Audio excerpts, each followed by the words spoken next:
This is from Tanzania. Sophie, and everybody. I may not be able to mention everyone, but take it that I take the pleasure to welcome all of us who have connected. I know others are connecting as the session begins. So this is our March session. And as you know, that every month we have this session, and we keep on handling topical issues within the viral load cascade.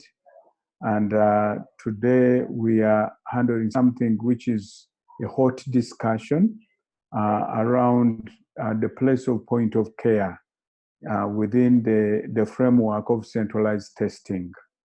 There have been lots of pilot studies that have been going around different countries, and lots of experiences have been picked.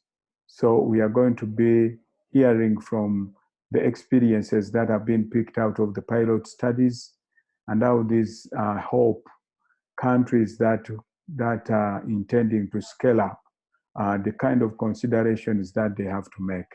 So our ground rules, as always, if you're not speaking, you mute yourself and you listen. In the course of the presentation, note down your questions. You can type them through the chat. There is somebody who is monitoring the chat to pick the questions, such that when the time of answering questions begins, we already have the questions lined up and we just read them. That's a quick way to save time. So if a question clicks during the discussion, go ahead and type it in the chat. Somebody will capture it and will be able to read it. Then if you're not speaking, you mute yourself. Take keen interest, following through and asking questions, because these are implementation experiences. Those of us who have experiences will, during that interaction, feedback session, you will also share one or two things that you probably will supplement what will have been presented, as long as it's not necessarily kind of a repeat of what has been shared. But if there is something that you've picked through your experience but has not been mentioned, you can also make a supplement on what has been shared.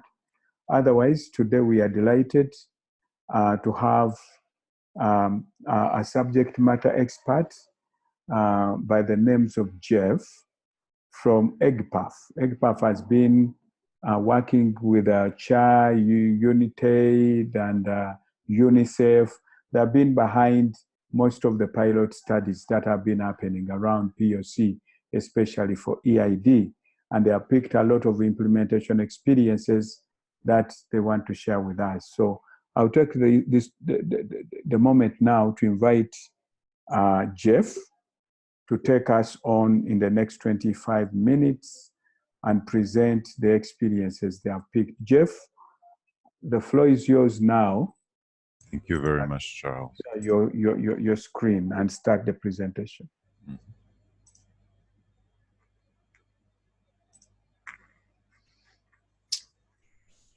Okay, Charles, can you see the screen?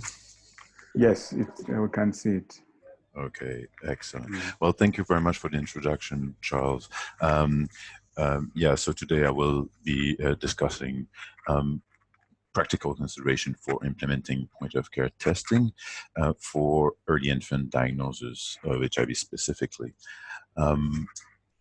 The aim of the presentation really is to provide the community members with an overview of the key inputs and practical consideration that are required to implement point-of-care EID in a routine MOH setting. So not as part of a study, but really in routine testing. So the presentation will be basically, briefly, we'll introduce some elements specific to the HIV infection in infants, and then describing a little bit the UNAID supported point-of-care EID initiative, and then, very briefly documented evidence on the use of point-of-care EID that we have accrued so far. The main part of the presentation really will be to highlight some of the key areas or the key inputs that are required to generate the desired output, basically. And then I will just finish the presentation briefly by showing, introducing some of the resources that are available publicly. So HIV infection in infant is a public health emergency. We're talking about a quite vulnerable population, especially due to their immature immune system, which makes them particularly vulnerable to severe outcome due to HIV infection. So it has been documented that without rapid treatment, we have about 30% of the HIV-positive children that will die before their first birthday, with a peak of mortality between 2 and 3 months. For this reason, WHO have been recommending that all HIV-exposed infants should have a virological test at 4 to 6 weeks of age, and that the turnaround time between the sample, the specimen collection, and the moment the result is returned to the caregiver should be no longer than 4 weeks, and that based on positive results should be fast-tracked for prompt initiation of antiretroviral therapy. WHO also recommended that point-of-care technology can be used for EID. So if we look a little bit at the cascade, we know that about, from the HIV-exposed infants, we have about 50% of them that have access to testing at 2 months of birth, 2 months of age. And that's really, a big gap in the cascade where not all of the exposed infants that should be tested actually have access to a test. Another big challenge is that it is the delay in the result. So although a fair proportion of the results may come back, the time it takes for the results to go back in the context of conventional testing is really low. So if we look at the recommended 30 days for turnaround time of the results return, only a very small proportion actually do have the results given to the caregiver. And then finally, another big challenge is the poor initiation of HIV-positive infant on treatment within the recommended 60 days. So if we look, throughout the most recent years, there has been a significant efforts to scale up access to conventional EID testing. And despite the fact that the number of tests provided have been increasing significantly over the years, what has been documented is that yet the proportion of HIV-exposed infants receiving timely tests at 2 months of age is still below 50%. So with all of that in mind, UNAID has been engaging in funding 2 big multi-country project, one through EGPAF and another one through CHI and UNICEF, with aiming at introducing point-of-care EID testing in routine settings in a total of 15 sub-Saharan African countries. And the goal was really to fill the gap of the cascade and increase the number of exposed infants that have access to EID testing, and then to facilitate early treatment initiation. So we're talking about 15 countries, a total of 5 years across both projects, and 157 million. So on EGPAF, the implementation approach that we have been taken is really to work hand in hand with the various ministries of health and key stakeholders in each country, and ensuring that we had frequent stakeholder consultation and coordination throughout the process, including the very initial planning. when we planned the implementation, we basically decided to go progressively. So we obviously had a preparation phase where we made sure all our tools were built, developed, that we had our purchasing agreement in place, etc., etc. Then we moved to a small introductory phase, which is here called the pilot phase, which was to implement only a handful number of device or sites in each country, so that we can closely monitor how it goes and then learn from throughout the process, and then refine our processes and tool, and then followed by a progressive enrollment, where we would have a much faster speed of enrollment in order to reach a certain level of scale. And then finally, just routine monitoring and testing of the whole project intervention. Just to say that at the end, we have definitely a transition phase, which is critical, but the transition has been a critical component throughout, from the design through the implementation. And the project is going to terminate at the end of, or at mid 2019. So what we have documented so far, following 2 years of routine use of point-of-care EID and over 91,000 infants tested across close to 1,500 health facilities in 9 countries, is that when we compare to conventional EID testing in those same countries, we have more results that are returned to caregivers. So an improvement from 18% to 97% of the results being returned to the caregiver within 30 days. Also had a faster turnaround time, an improvement from 55 days as a median to same-day result with the point of care. More HIV-infected infants were also being initiated on ART, with 93% versus the 41 on conventional of the HIV-infected infants that were initiated on therapy within 60 days, as recommended by WHO. And then the time it took to initiate those infants was also significantly improved, from 50 days to 0 day from the moment the specimen collection was done to the moment the treatment was initiated.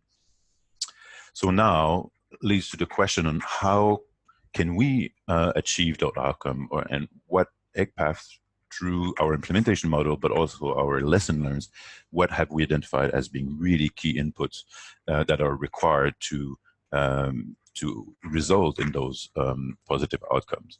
So the first one is really leadership, governance, and planning. And we will go, I will go through each of them. The second one is really planning very well the site and product selection, so that we have the right platform at the right place, serving the needs. So that will involve capacity assessment, national approval, etc. Then when the implementation itself will involve site enrollment, orientation, training, and competency assessment, which is the third critical area. And then site monitoring of those sites that have been already enrolled, and all the post-market surveillance being a fourth input, very important. We have another critical input, 5, being the quantification, procurement, supply chain, and waste management. So that goes on the logistics side to ensure that testing can be sustained over time, and that there's no interruption of services. And finally, one key area which is cross-cutting and needs to be embedded in each of the 5 first input is really quality assurance and information system. So each of those input needs to be monitored for quality, and that's why it's a cross-cutting issue. So if we start with the first one, the involvement and leadership and coordination of the various agencies within the Ministry of Health, including the formation of technical working groups specific for the rollout of decentralized testing, it has been critical in our experience. And this working group should be composed of various units, for example, the lab unit, PMTCT unit, etc. Not only within the MOH, but also involving technical expert and agencies that are in the country, implementing partner, etc., etc. So different example of activities and output is to make sure that the criteria for site selection or for platform selection have been discussed and agreed upon. Same thing for making sure that there's a good coordination to have the project registered in the country, and that use of SOPs, etc., is also well coordinated. Now, if we look at input number 2, so it's critical in our view to make sure that the sites and the products are very well selected. So in order to do that, we need to know the epidemiology of the country, and we need to align with the national priorities. So number 1 is really to analyze what is the EID situation when it comes to needs, but also distribution of the disease, but also the population, etc., to know where are the biggest centers, where the needs are highest. Now, then the second step would be to select the point of care EID site, and in order to do that, it's important to do capacity assessment of the sites to know, okay, there might be a need for EID in a particular site, but can that site absorb the introduction of testing? So looking at infrastructure, but also HR capacity assessment. And then based on that, there's also a possibility to determine the best placement model, in taking into account geographical proximity of various facilities. Once all of that analysis has been done, can finalize a site selection, and then as a third step to identify the project need, looking at what is the throughput we would expect from the instrument? Is it required to be portable, being battery operated? Is there any specific requirement for waste management, etc.? So to make sure that this informs well the step 4, which is the selection of the product. So by following those 4 steps, we can ensure that we have the right product that fits the need of the right sites that will fit the population needs as well. So throughout, just a link again with the first input, all of that process of doing the laboratory network mapping, the preliminary product and site selection, the site assessment, all of that is very critical. That feeds back into consultation within the technical working group, the different coordinating bodies and implementing agencies, to then all agree together on the final selection of both product and site prior to implementation. So in order to do site capacity assessment, and I won't go too much in detail here, but we have used an adapted version of the CDC SPI checklist in order to help us identify what is the capacity of the site in terms of infrastructure, flow of patient, but also HR, etc.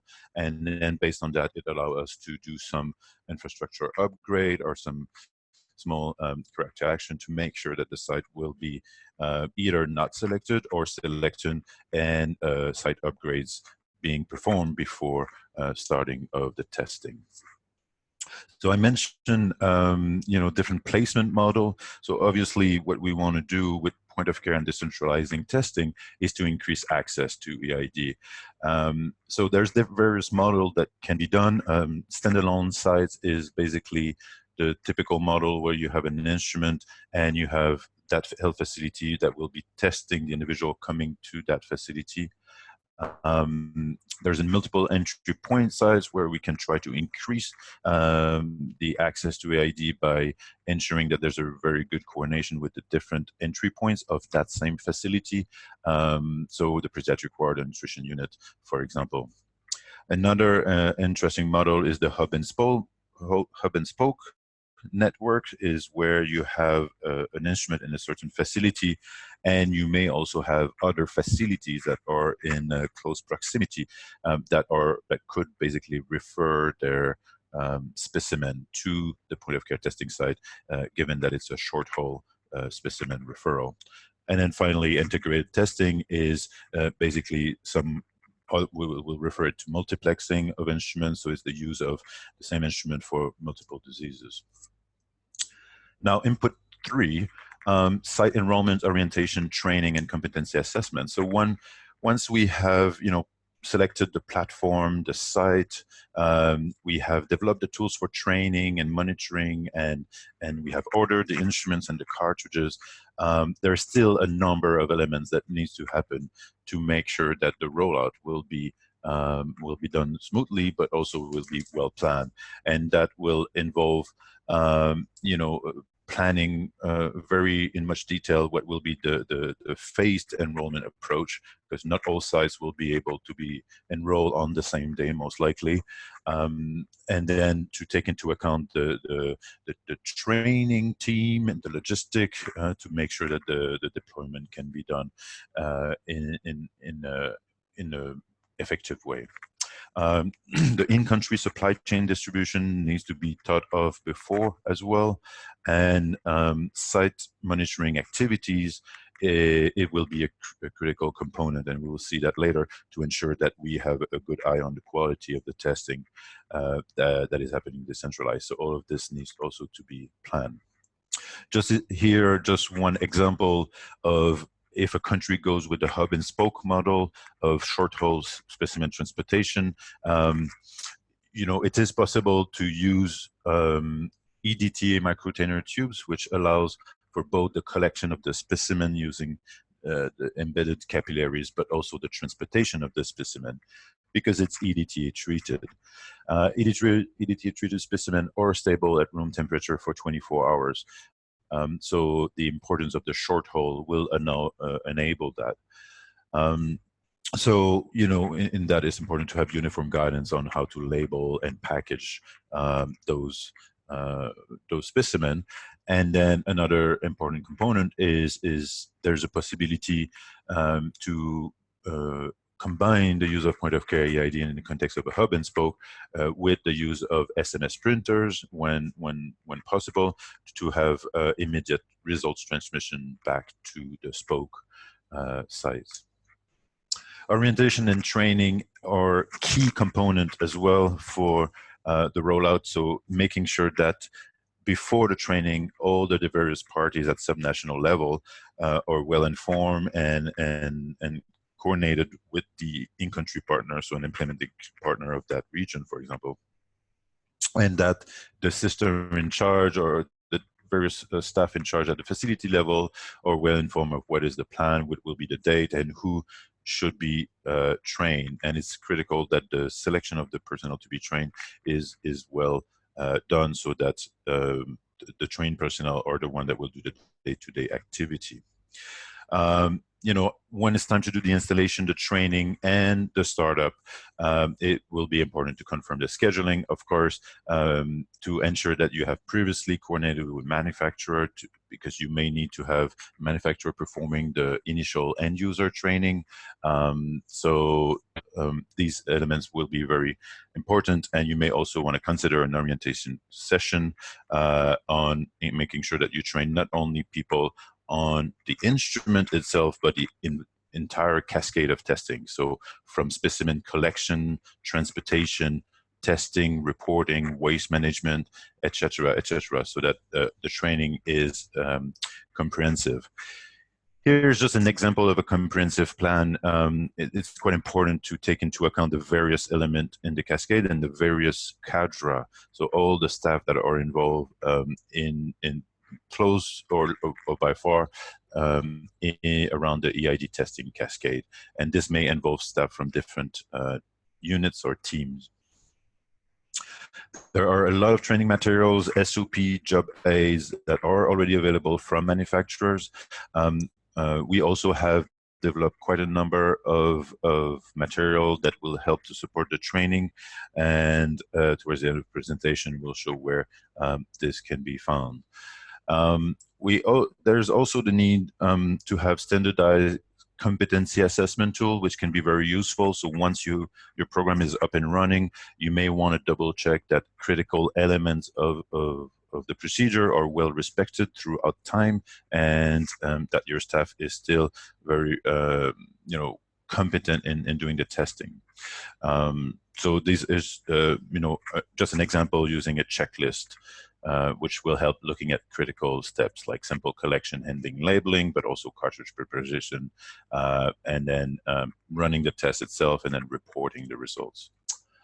So once the installation and the training is complete, you know, time to start testing, but it's very important that the close monitoring is happening. So this is input 4, which basically we have opted for an option of doing very close site monitoring support to ensure that the sites receive all the supports that they need, that they can inform us of any problem, both in terms of the instruments or in terms of the flow of the clinic or in terms of the commodities, etc.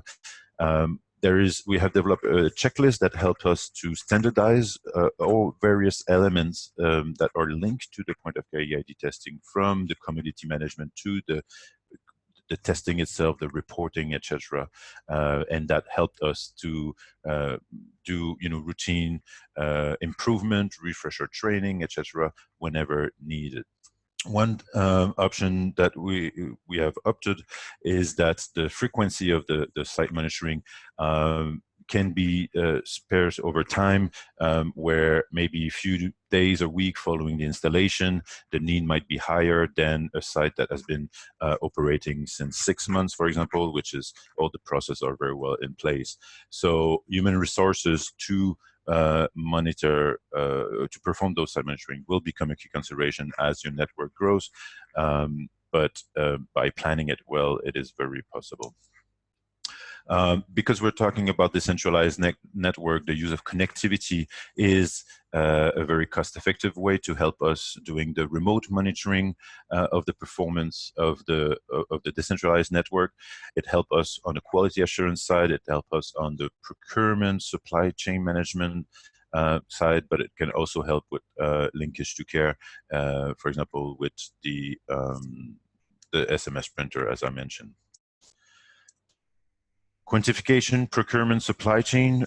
Briefly, it's important to see it as a loop, as a circle, which has various components that needs to follow into a certain step, but will also inform the next quantification platform. So quantification is key, ordering and procurement is key, but then all the delivering, inspection, storage, delivering to the site in country, but also to monitor the consumption, the wastage, etc., so that it can revert back and feed into your next quantification cycle. So what is important here also to take into account is the time that it takes for each of them. So for example, depending on the procurement agencies that you're using, from the moment you place an order and the moment you receive it in country can elapse, something like 6 months. So it's important to quantify and plan accordingly. You can also, key critical element in your procurement is that point of care EID product have a very short shelf life of the cartridge. So your procurement scheme will need to take that into account, as well as your in-country supply chain. Some of the product, not all, will have some high temperature incineration requirement as well, which will be important to take into account. Finally, the input 6, quality assurance, that is a cross-cutting element. We already mentioned the key importance of having the right product at the right place. So ensuring that all your site and platform selection processes are well thought and based on good assessment, then will allow you to ensure that you have the right people operating the machine, and will help for your quality assurance as well. Making sure you have the right people in quantity and quality, and then the right condition for testing, definitely. So all the different aspects that we have discussed here, in addition to those, site monitoring and supervision visit has turned out to be very key for us. The use of monitoring of the internal quality control failures. So the instruments will give you different codes of errors, which will lead you towards maybe end user related problem where you can do a refresher training, or maybe an instrument or cartridge or specimen problem, which will allow you to do different corrective action. The use of monitoring logs, for example, the temperature for the room, for the warehouse, but different monitoring logs for sample transport, etc., will also help you to monitor the quality of the whole process and not only the instrument. Connectivity is critical for that. And as I mentioned, competency assessments are very useful as well. The use of panel can also be used in combination with the other approach. So finally, there is a lot of different partners that have worked together to compile quite a comprehensive toolkit of various element, job aids, SOP that are that can be really, really helpful in implementing point-of-care EID. So this toolkit is hosted on UNICEF website, but it's really a combination of documents from CDC, CHI, ASLM, EGPAF, WHO, and has been coordinated by UNAID as well. So you'll find that there. Just want to conclude by thanking really a big acknowledgement to the mothers and babies, of course, all the various ministries of health in countries where we work, my colleagues both in country and global team, as well as our close partnering collaborator and our funder. So thank you very much.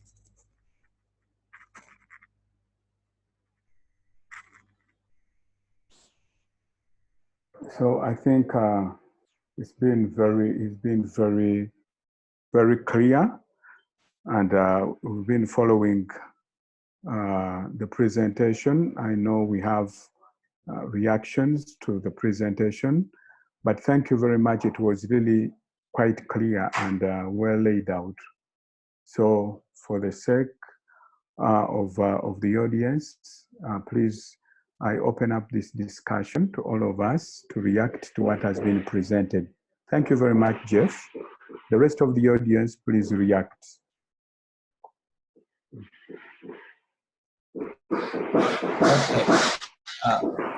Okay.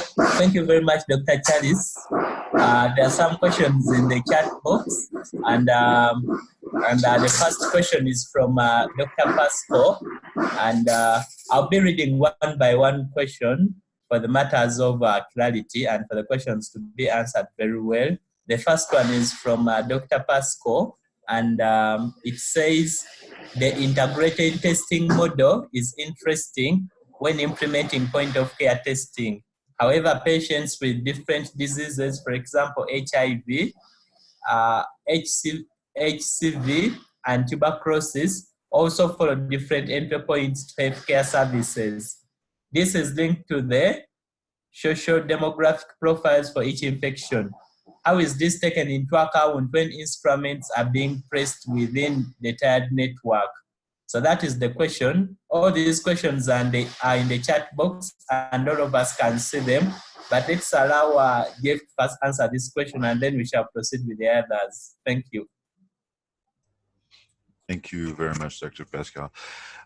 It's a very interesting question. What we have seen is really a combination of, just like we had another model called multiple entry point sites. So even though within a facility there might be different wards or different units, each unit can refer the specimen or the patients to the unit that has the instruments for testing. So as an example, if there is a point-of-care EID instruments that is sitting in a consultation room operated by a nurse working as part of the PMT-CT services, they may actually receive a specimen from, an infant in the pediatric ward, for example, that didn't go through the PMT-CT services, but through a different unit.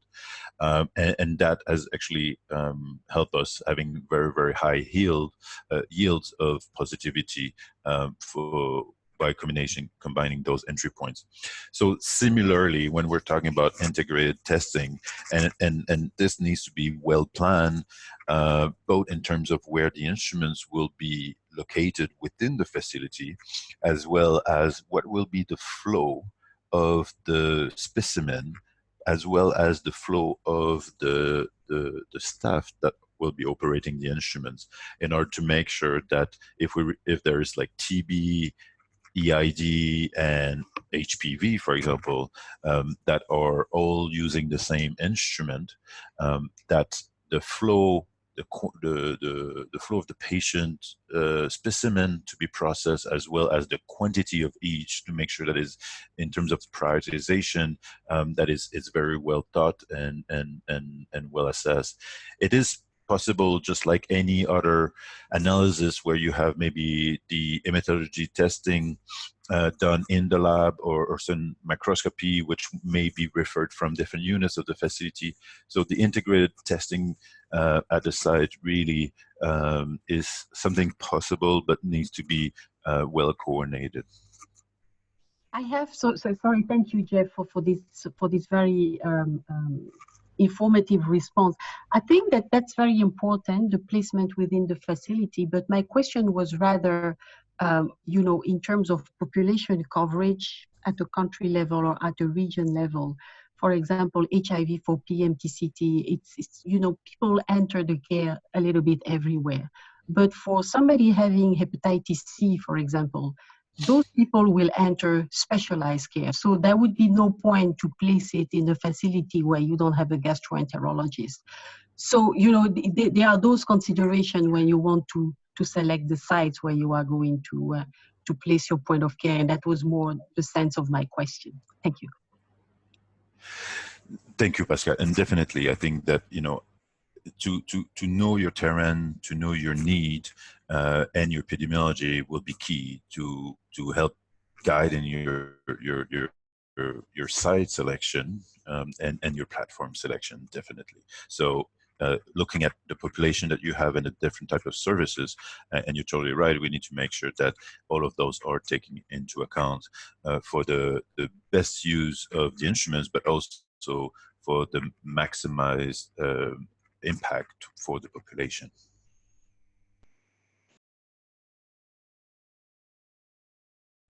Thank you very much. The other question is from Kalu, and he says, what platforms were considered in this project, and how was the 0-day turnaround time achieved in the context of a multi-disease testing? Thank you. So for this project, we have considered 3 different technologies, which were all, you know, CE mark. One was the Gene Expert, or the Expert HIV-1 qual from CIFID. Another one was what used to be called the ALAIR-Q HIV-1/2 Detect from ALAIR initially, which is now has been acquired by Abbott. So the instrument is called the MPIMA, and the assay is now called the MPIMA HIV-1/2 Detect. And the third product was the SAMBA 2 product. Now, through the whole process of working and coordinating with ministries on which instrument is the best to fit the need and the various elements considered by the technical working group in country, we ended up selecting 2 products, being the Gene Expert and the MPIMA point of care instruments. And some countries went for a combination of both, where, you know, based on the throughput and the various technical characteristic of each instrument, they decided to use, for example, the MPIMA in a more decentrable or more health center level, for example, where battery operated might have been more of importance and demand was maybe not as high, and Gene Expert, for example, which has a higher throughput in more district level. Some other countries decided to go 100% with only one type of instrument because it was easier for them to manage the fleet of instruments, the procurement, etc. So I think that the key here is really to engage the discussion based on, okay, here's a side-by-side analysis of what each of instruments' characteristics are, their pros and cons with each of them, and then what are our national priorities, what is our health facility infrastructure, and where are we aiming at installing those instruments within our tiered level laboratory or health facilities. Okay, the other one is from Brian. and she is saying that the Minister of Health in Senegal will be carrying out point of care pilot trainings next week at 2 gene expert sites. What are the common challenges you observed within the first month after piloting point of care in EGPAF countries? Any advice for them? Thank you very much. The first few weeks are actually indeed critical because it's going to be a new thing. It's a new assay. It's going to be the first time that not only the instrument is there being used, but the entire processes. So, for example, you might have revised your request forms. So you need to make sure that all the nurses or whoever is involved in filling that request form have been properly trained, and that the flow of that form is going well. So really all the pre-analytical as well as the analytical and the post-analytical components need to be looked at. So pre-analytical will be everything that happens before the specimen get tested. The analytical is during the testing and the operation of the instruments, and the post-analytical will be basically once the instrument has given the results, all the cascade of events and processes for documenting that results and reporting it back to the caregiver. One thing to consider as well is the making sure that the electricity and all the logistic aspect are well in place. So, if the electricity is not stable, batteries and all of this will help to ensure that you don't have any interruption of services. And within the first few weeks, one thing that you may want to have a very close look is at the consumption. So for example, depending where the instrument is located, you may generate in the first few weeks a momentum of demand where, mothers in the communities may start saying, hey, I've learned there's this, amazing test. We can get the results on the same day. So, go to that facility because it's, it's better. And then the community, the mothers are talking, right? So all that demand generation aspect may surprise you. So you may have,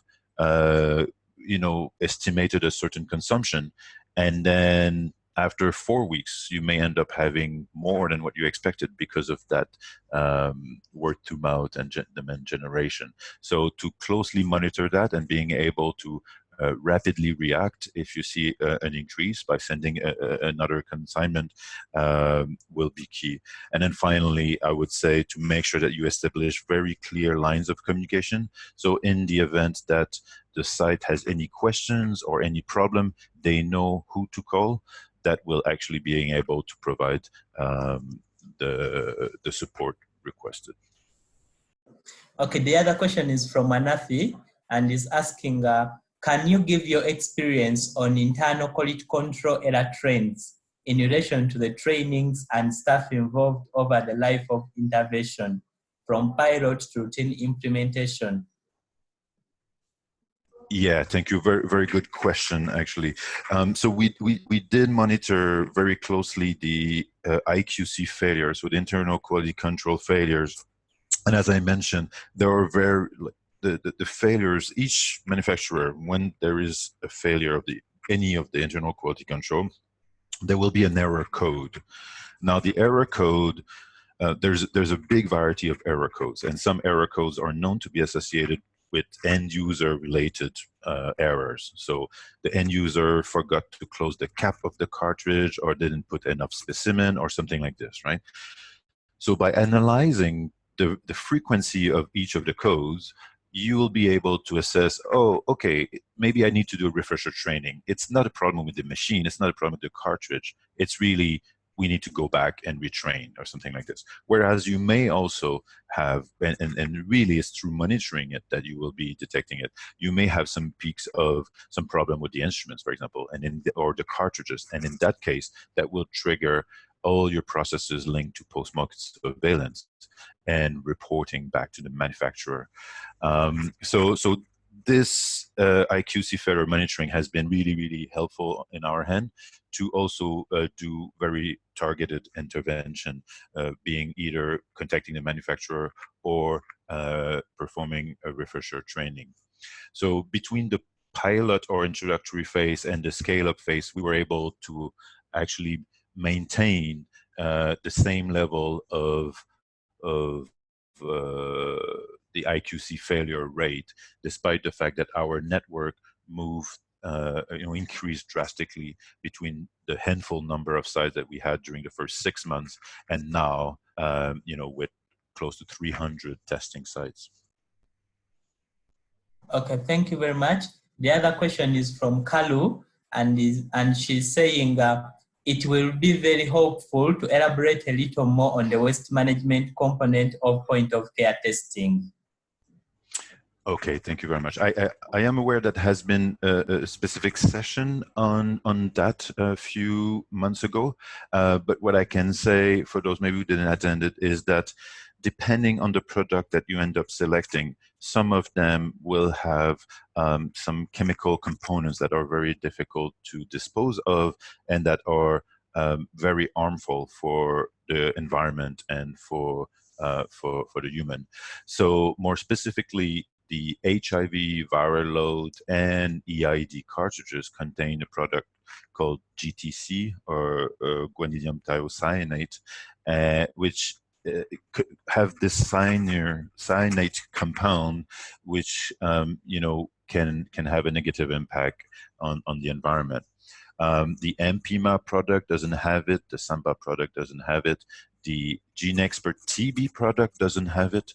So it's really, really important when you procure or select a product to look into what are the hazards in terms of chemicals, but as well as other type of hazards. So the expert cartridges for EID in our case had that GTC component, and which basically was a critical element to take into consideration, because when we selected the platform after selecting the sites and doing the site assessment, we said, okay, is there a high temperature incinerator that can be accessible from that site? Yes or no? If it was no, then we would not consider using the expert in that specific case. If it was accessible, then we would consider it, but we will have to make sure that routing of the waste is done well. Thank you very much. The other question is from Mary, and she's asking, with regards to the placement of the platforms, what were the entry points in this pilot, and what was the positivity yield per entry point? Yeah, so I do not have the data on the various entry points right now, but we did document that in a number of events and poster. So and this is something that we could share along. But what we have seen is that yes, most of the client basically will be coming from the PMTCT services. And we would have a certain positivity rate varying per country, of course. But then when you look at other entry points such as nutrition and maternity ward, these ones we will receive less clients coming from those wards, but the positivity rates among those ones that are coming from those entry points were really, really high. So overall, that allowed us to catch those HIV-infected infants that maybe were not seen through the PMTCT services and end up being hospitalized and within the pediatric ward, and we're able to detect them. Catching those cases that we were potentially being missing. So yeah, those were the entry points with the highest yield. Okay, the other question is from Phoebion. And she's saying, I have questions on the 0 days turnaround time in the context of the hub and spoke model. Is that available, that is disaggregated according to samples that come from spokes and those from on-site testing?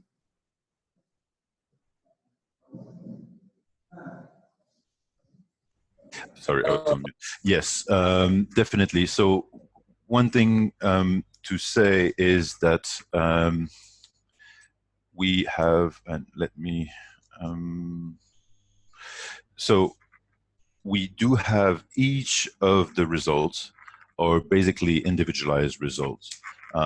So I was referring to more than 91,000 infant tested. So each of them are individual results that we analyze. Now the 0 day, for example, is the median turnaround time. And when we do the analysis, we also look at the interquartile range to know, what are the majority of the specimen within which range. And we're looking at the same day turnaround time being within the interquartile range of 0 to 1 day. So really, it's the median with the vast majority of the specimen being between 0 and 1 day, so within 24 hours.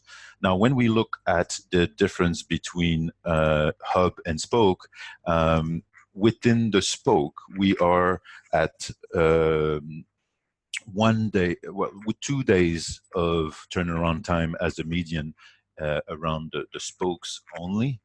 And we have done our analysis a lot more in detail to know what is the contributing factor in this turnaround time of 2 days for the spokes. And when we break that down, it looks like it's linked to the time it takes for the caregiver to come back to the facility to get the results. Because when we break it down, the time it takes for the results to come back to the spoke facility, that is still same day. So it's the same as the hub, basically. Okay, thank you. The other question is from Mary, but before the question, this is a humble reminder to all of us to register ourselves in the chat.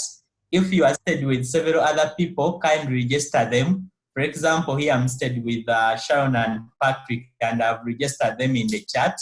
Kindly register all those you stayed with. You can even just register only their first name and the country where they are coming from, so that we may get that data. The question from Mary is saying, what was your targeted human resource for conducting point of care testing for EID?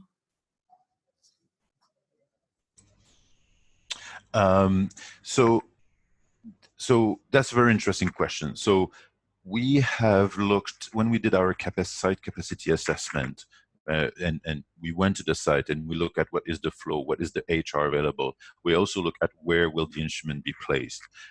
So we have a variety of location and staff using the instrument. So we do have both instruments, and depending on the countries or the sites, being either operated by a nurse in a consultation room as part of the PMT-CT services, for example, or by inside a laboratory by a laboratory personnel. The vast majority are done by nurses in consultation room, but we do have a mix of both. And so the targeted HR was depending on, well, what was the national, the Ministry of Health and the laboratory reference lab and all of that, what was the desire.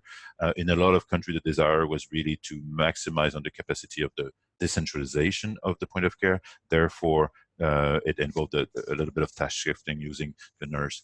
And just want to say that we did a preliminary analysis looking at the rate of IQC failure rate that are end user related, and comparing lab versus non-lab, and there's no difference basically in whether it's a nurse or a laboratory technician operating it.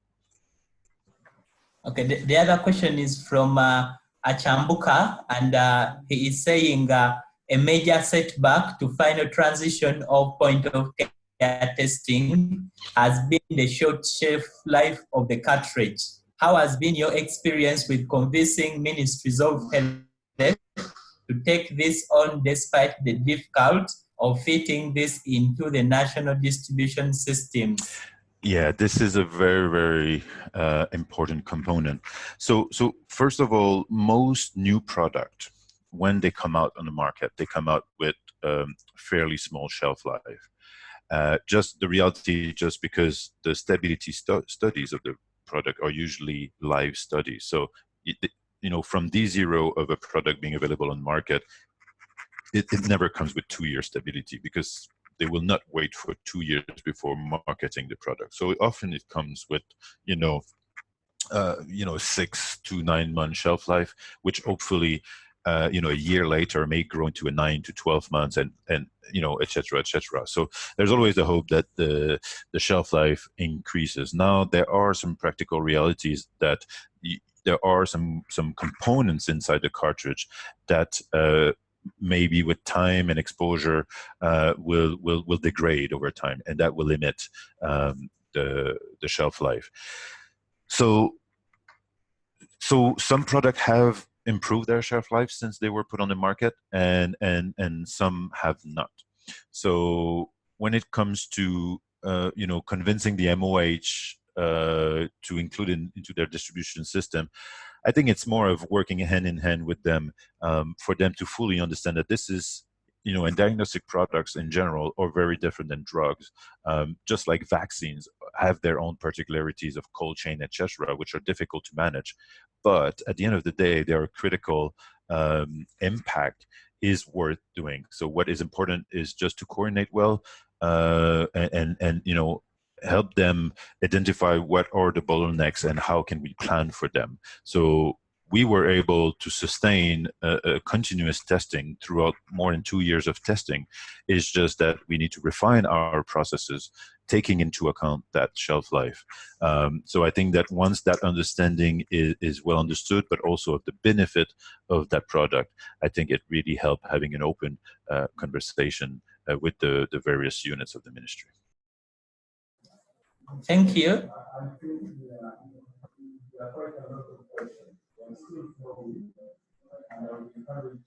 You are muted, Charles. Okay. Sorry. There are lots of questions, and the discussion is still very warm and very interesting, but time is not in our favor. So I would beg to pose the questions a bit, but the discussion should not stop. We have an open platform which is open 24/7, and that is the WhatsApp. So these questions that have not been answered should be shifted to the WhatsApp. And Jeff and team, please be out there to answer the questions. I also had questions that I put on the chat, but they have not been reached because of the time, and particularly because I'm the chair, I can chip in one about in your background. You mentioned that much as the testing numbers seems to be going up, but the babies tested below 2 months still remains below 50%. And I wanted to understand, in your pilot, did this improve at all? Did POC improve the time at which the testing of the babies happened? Because that is the nightmare for most countries. The countries are really testing the babies, but testing them late. How did POC transform that picture in your experience of the pilot, during the pilot period? But you may not be able to answer given the time we are left with, but you can do that on the chat, on the WhatsApp. So as we wind up, did you want to answer? You just have... No, not to answer, but maybe just because there's quite a number of participants, and the WhatsApp may end up being very, very busy. So I think maybe what I can do is, if all the questions are regrouped into, for example, a small email or Word document, then I can take the time to fully answer them one by one, and then it will be easy to reshare to the entire community so that everyone can benefit from all the question and answer. Okay. Just a Okay, thank you. That will be done. Yeah, so we are coming to the close of our session. I would make a few announcements. Thank you very much for the very interactive discussion. I still see questions are coming, but we shall compile them and give them to Jeff to answer, and then communicate them back through the different communication platforms that we have. Yeah. So just to bring you to speed with a few things that we are working on, and things that we need to remind you, and we've been working with you, and we need to remind you to keep the pace up, to keep pushing, the co-planning for our action plans. I know now the regional meetings, I think, have ended, or they're about to end. And the country teams have gotten back with their country operational plan, which has to be now broken down into the details of how the implementation is going to be done in country. So this is the most critical time for the country teams to engage, to ensure that our action plans are part of the final implementation document that is going to come out and adopted for the country and for the different stakeholders that are going to be playing a part in the country operation plan. Please keep the push, keep the messaging, keep the advocacy ongoing. We appeal to the CDC chiefs and also the other USG chiefs to work with the country teams to ensure that their action plans become part of the final piece that comes out. And the activities that were listed through the matrix that we've been sending out to guide, the implementation of those 2 or 3, 4 focal point areas: that result utilization, demand creation, network optimization, and waste management. These are areas that we really felt needed to be given special attention in this country operation plan, and make sure that those matrix, those breakdown activities that we sent through the matrix can be a good guide for you to make sure that you have a good piece of activities within your implementation plan to take care of these focal areas, especially result utilization and demand creation are really needed areas in most of the country plans. The country programs that we assessed. Another thing that I need to bring you to speed to, there is a waste management training that is going to be spearheaded by the International Laboratory Branch, where we will just support the host, the mobilizing you to attend these trainings. We request you, when this call gets out to you, that you mobilize your individual country members to be part of the trainings that are going to start. So there will be a mail that will come out later, maybe this week, and the training will happen towards the end of next week. The first session towards the end of next week. Please be part, because waste management is still a challenge, but there is that training that is coming to give us enough information on what we should be doing.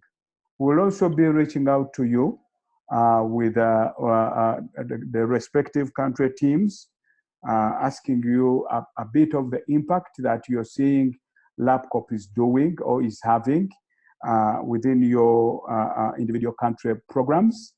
We need this feedback to inform the next phase as to whether this project is making any viable impact on the country programs or not, and then we see how to move forward in the next phase. So please, thank you very much for being on the call. We have had a record presence, almost equivalent to what we had last month, of close to 60,000 connections, which amounts to over 100 members on the call, well above 100 members on the call. So thank you very much, and thank you, Jeff and team, for putting together such a very educative and interesting presentation that has ignited a lot of discussion. And let the discussion continue on WhatsApp. WhatsApp is not a small platform. We've been discussing big things there. Let Jeff please help answer some of the questions as the WhatsApp members continue pushing the questions on WhatsApp. And almost all these members on the call are members on WhatsApp, and even bigger numbers that we are not on the call are on WhatsApp. So let us make use of that, and the discussion continues. Otherwise, thank you very much. We wish you a good the rest of the month, but watch for the waste management happening towards the end of next week. Thank you very much. Have a nice rest of the week. Thank you. Thank you. Bye. Thank you Bye. very Bye. much.